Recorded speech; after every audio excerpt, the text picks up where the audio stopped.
Capítulo 8. Os homens de Efraim disseram-lhe então: O que foi isso que você fez? Por que não nos chamou quando foi lutar contra Midian? E discutiram fortemente com ele. Mas ele lhes disse: O que foi que eu fiz em comparação com vocês? Não são as sobras de Efraim melhores do que a colheita de uvas de Abiezer? Foi nas mãos de vocês que Deus entregou Oreb e Zeebe, os príncipes de Midian. E o que eu fiz em comparação com vocês? Quando ele disse isso, eles se acalmaram. Então Gideão chegou ao Jordão e o atravessou. Ele e os 300 homens que o acompanhavam estavam cansados, mas continuaram perseguindo os inimigos. Por isso ele disse aos homens de Sucote: Por favor, deem pães aos homens que me acompanham, pois estão cansados, e eu estou perseguindo Zeba e Zalmuna, os reis de Midian. Mas os príncipes de Sucote disseram: Por acaso Zeba e Zalmuna já estão em seu poder, para que tenhamos de dar pão ao seu exército? Gideão respondeu: Por causa disso, quando Jeová entregar Zeba e Zalmuna nas minhas mãos, darei uma surra em vocês com os espinhos e os abrolhos do deserto. E dali subiu a Penuel e fez o mesmo pedido. Mas os homens de Penuel lhe deram a mesma resposta que os homens de Sucote. Por isso, ele disse também aos homens de Penuel: Quando eu voltar em paz, demolirei esta torre. Zeba e Zalmuna estavam em Carcor com seus exércitos, cerca de 15.000 homens. Esses eram todos os que tinham restado do exército inteiro dos orientais, pois 120.000 homens armados com espadas tinham sido mortos. Gideão continuou subindo pelo caminho dos que moravam em tendas, ao leste de Nobe e de Jogbeá, e atacou o acampamento, que estava desprevenido. Quando Zeba e Zalmuna fugiram, ele perseguiu e capturou os 2 reis midianitas, Zeba e Zalmuna, deixando todo o acampamento em pânico. Então Gideão, filho de Joás, voltou da guerra pela subida de Heres. No caminho, ele capturou e interrogou um jovem de Sucote. E o jovem deu por escrito os nomes dos príncipes e dos anciãos de Sucote, 77 homens. Ele foi então até os homens de Sucote e disse: Aqui estão Zeba e Zalmuna, por causa de quem vocês zombaram de mim, dizendo: Por acaso Zeba e Zalmuna já estão em seu poder, para que tenhamos de dar pão aos seus homens exaustos? Então ele pegou os anciãos da cidade e, com espinhos e abrolhos do deserto, deu uma lição nos homens de Sucote. Também demoliu a torre de Penuel e matou os homens da cidade. Ele perguntou a Zeba e a Zalmuna: Como eram os homens que vocês mataram em Tabor? Eles responderam: Eles eram como você. Cada um deles parecia filho de um rei. Então ele disse: Eram meus irmãos, filhos da minha mãe. Tão certo como Jeová vive, se vocês tivessem poupado a vida deles, eu não teria de matar vocês. E ele disse a Jéter, seu primogênito: Vamos, mate-os. Mas o jovem não puxou a espada. Ele ficou com medo, pois ainda era jovem. De modo que Zeba e Zalmuna disseram: Mate-nos você mesmo, pois um homem é julgado pela sua força.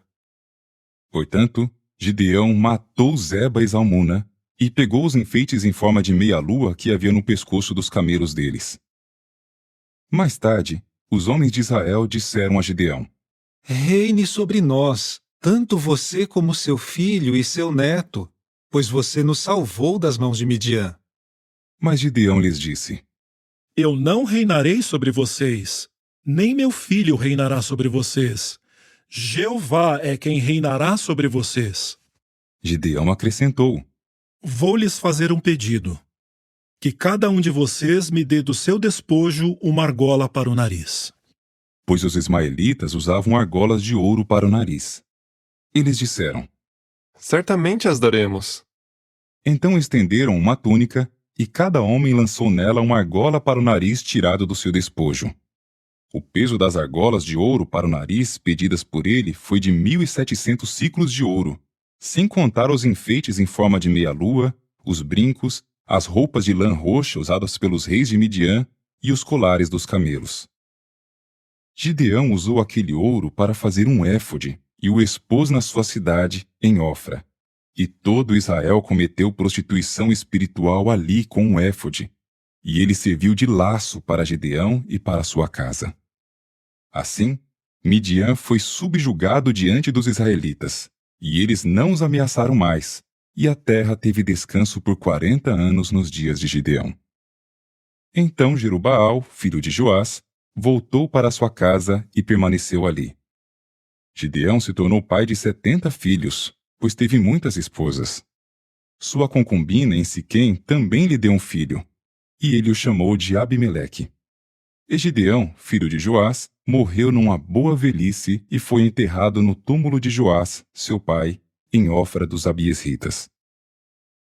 Logo depois da morte de Gideão, os israelitas voltaram a cometer prostituição espiritual com os Baalins e designaram Baal-Berite como seu Deus. Os israelitas não se lembraram de Jeová, seu Deus, que os havia livrado das mãos de todos os inimigos ao redor deles, nem demonstraram amor leal para com os da casa de Jerubaal, isto é, Gideão, em retribuição por todo o bem que ele havia feito a Israel. Capítulo 9. Depois de algum tempo, Abimeleque, filho de Jerubaal, foi até os irmãos da sua mãe, em Siquém, e disse a eles e a toda a família da casa do seu avô: Por favor, perguntem a todos os líderes de Siquém: o que é melhor para vocês? Que todos os 70 filhos de Jerubaal reinem sobre vocês? Ou que um só homem reine sobre vocês? E lembrem-se de que somos do mesmo sangue. Portanto, os irmãos da sua mãe transmitiram as palavras dele a todos os líderes de Siquém, e o coração deles estava inclinado a seguir Abimeleque, pois disseram: Ele é nosso irmão. Então lhe deram 70 peças de prata do templo de Baal-Berite, e Abimeleque as usou para contratar homens vadios e insolentes para o acompanharem. Depois foi à casa do seu pai, em Ofra, e matou seus irmãos, os filhos de Jerubaal, 70 homens sobre uma pedra. O único que escapou foi Jotão, filho mais novo de Jerubaal, porque havia se escondido. Então todos os líderes de Siquém e toda a Bet-Milo se reuniram e fizeram de Abimeleque rei, perto da árvore grande, perto da coluna que havia em Siquém. Quando se comunicou isso a Jotão, ele foi imediatamente ao cume do monte Gerizim, ficou em pé ali e disse em voz bem alta para eles: Escutem-me, ó líderes de Siquém, e Deus os escutará. Certo dia, as árvores foram ungir um rei sobre si. Assim disseram à oliveira: Reine sobre nós. Mas a oliveira lhes disse: Deveria eu abrir mão do meu azeite, com o qual se glorifica a Deus e aos homens, para balançar acima das outras árvores? Então as árvores disseram à figueira: Venha e reine sobre nós. Mas a figueira lhes disse: Deveria eu abrir mão dos meus frutos bons e doces para balançar acima das outras árvores? A seguir, as árvores disseram à videira: Venha e reine sobre nós. A videira lhes disse: Deveria eu abrir mão do meu vinho novo, que alegra a Deus e aos homens, para balançar acima das árvores? Por fim, todas as outras árvores disseram ao espinheiro: Venha e reine sobre nós. Então, o espinheiro disse às árvores: Se estiverem realmente me ungindo rei sobre vocês, venham e refugiem-se debaixo da minha sombra. Mas, se não, que saia fogo do espinheiro e consuma os cedros do Líbano. Agora, será que vocês agiram de modo sincero e justo ao fazer de Abimeleque rei? Será que demonstraram bondade para com Jerubaal e os da sua casa e o trataram conforme ele merecia? Quando meu pai lutou por vocês, ele arriscou a vida para livrá-los das mãos de Midian. Mas hoje vocês se levantaram contra os da casa do meu pai e mataram os filhos dele, 70 homens, sobre uma pedra. Depois fizeram Abimeleque, filho da escrava do meu pai, rei sobre os líderes de Siquém, só porque ele é irmão de vocês. Sim, se vocês estão agindo de modo sincero e justo para com Jerubaal e os da sua casa no dia de hoje, alegrem-se com Abimeleque e que ele também se alegre com vocês. Mas, se não, que saia fogo de Abimeleque e consuma os líderes de Siquém e Bet-Milo, e que saia fogo dos líderes de Siquém e Bet-Milo e consuma Abimeleque. Então Jotão fugiu para Beer e ficou morando ali por causa do seu irmão Abimeleque. Abimeleque reinou sobre Israel por 3 anos. Então Deus permitiu que surgisse hostilidade entre Abimeleque e os líderes de Siquém, e eles agiram traiçoeiramente com Abimeleque. Isso aconteceu para que a violência praticada contra os 70 filhos de Jerubaal fosse vingada, de modo que a responsabilidade pelo sangue deles recaísse sobre seu irmão Abimeleque, por tê-los matado, e sobre os líderes de Siquém, por eles o terem ajudado a matar seus irmãos. Portanto, os líderes de Siquém colocaram homens de emboscada contra ele no cume dos montes, e esses homens roubavam a todos os que passavam por eles na estrada. Com o tempo, isso foi relatado a Abimeleque. Então Gaal, filho de Ebede, e seus irmãos foram para Siquém, e os líderes de Siquém confiaram nele. Eles saíram ao campo, colheram e pisaram as uvas dos seus vinhedos e fizeram uma festa. Depois entraram na casa do seu Deus, comeram e beberam e amaldiçoaram Abimeleque. Então Gaal, filho de Ebede, disse: Quem é Abimeleque? E quem é Siquém que devamos servir a ele? Não é ele filho de Jerubaal? E não é Zebul seu representante? Sirvam aos homens de Amor, pai de Siquém. Por que devíamos servir a Abimeleque?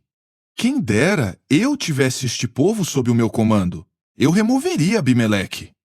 Então ele disse a Abimeleque: Reforce o seu exército e saia para lutar. Quando Zebul, príncipe da cidade, ouviu as palavras de Gaal, filho de Ebede, a sua ira se acendeu.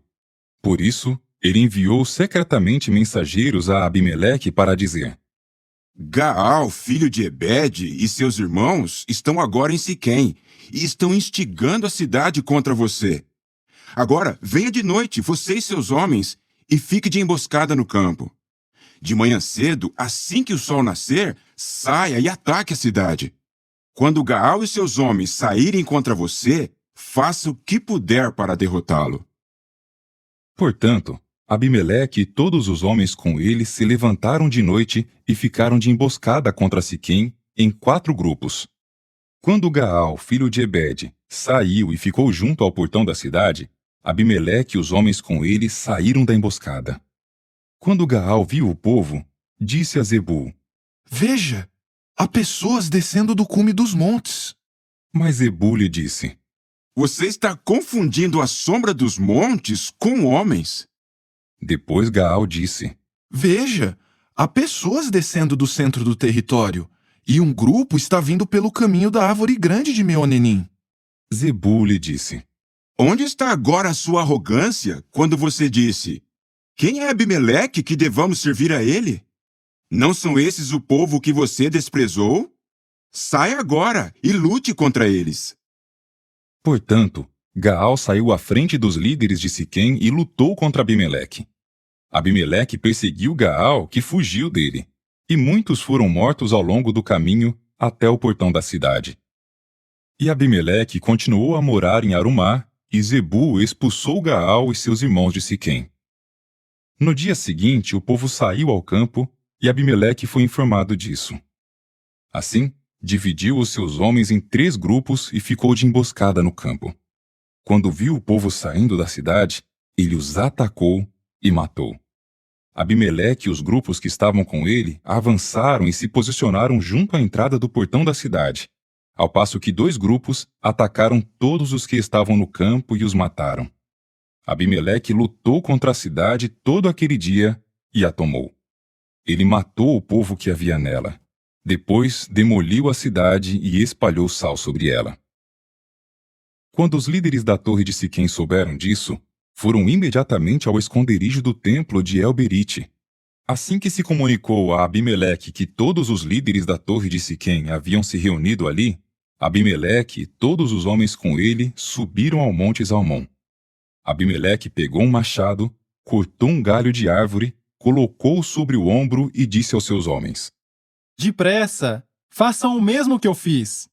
E todos os homens também cortaram galhos e seguiram Abimeleque. Então colocaram os galhos em volta do esconderijo e puseram fogo nele. Assim, todos os habitantes da torre de Siquém também morreram, cerca de 1000 homens e mulheres. Depois Abimeleque foi até Tebes. Ele acampou contra Tebes e a tomou. Havia uma torre forte no meio da cidade, e todos os homens e mulheres, bem como todos os líderes da cidade, fugiram para lá. Eles se trancaram dentro da torre e subiram ao terraço dela. Abimeleque foi até a torre e a atacou. Ele se aproximou da entrada da torre para incendiá-la. Então uma das mulheres jogou uma pedra de moinho na cabeça de Abimeleque e esmagou o crânio dele. Ele chamou depressa o ajudante que carregava suas armas e lhe disse: Puxe a sua espada e mate-me, para que não digam a meu respeito: uma mulher o matou. Assim, seu ajudante o traspassou e ele morreu. Quando os homens de Israel viram que Abimeleque estava morto, todos voltaram para casa. Assim, Deus retribuiu a Abimeleque todo o mal que ele havia feito ao seu pai ao matar os seus 70 irmãos. Deus também fez com que todo o mal cometido pelos homens de Siquém recaísse sobre as suas próprias cabeças. Assim, veio sobre eles a maldição de Jotão, filho de Jerubaal.